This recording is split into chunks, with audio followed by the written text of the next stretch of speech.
Most horrifying ways to go. There are countless ways people can lose their lives, but this is one of the worst stories you will ever hear.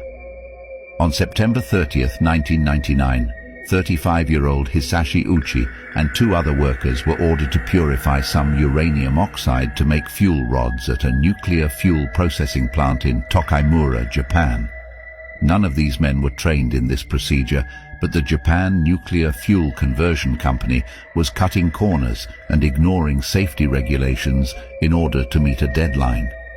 According to reports, Uchi was standing next to a tank holding a funnel, while a co-worker poured a mixture of intermediate enriched uranium oxide into it from a bucket. For a moment, everything seemed to be normal, but then the men were startled by a flash of blue light, the first sign that something had gone horribly wrong. These workers had no experience in handling uranium, and they accidentally poured 7 times the amount they should have into the tank, triggering what is known in the nuclear industry as a criticality accident.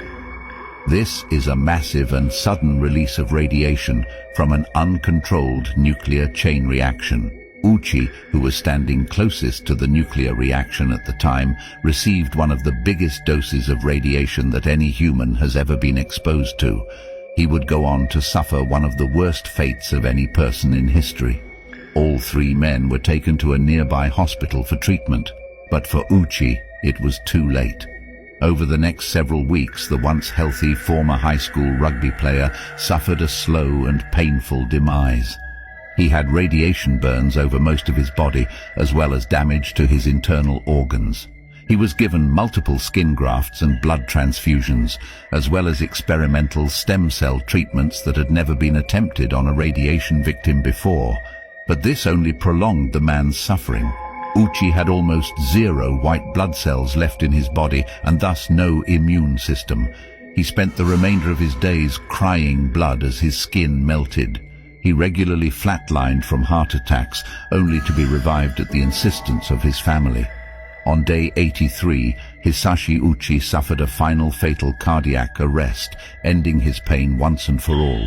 In addition, one of Uchi's colleagues, Masato Shinohara, who had been involved in the accident, also received a fatal dose of radiation. He spent 7 months fighting for his life before ultimately losing his battle on April 27, 2000 due to lung and liver failure. Their supervisor would go on to face criminal negligence charges.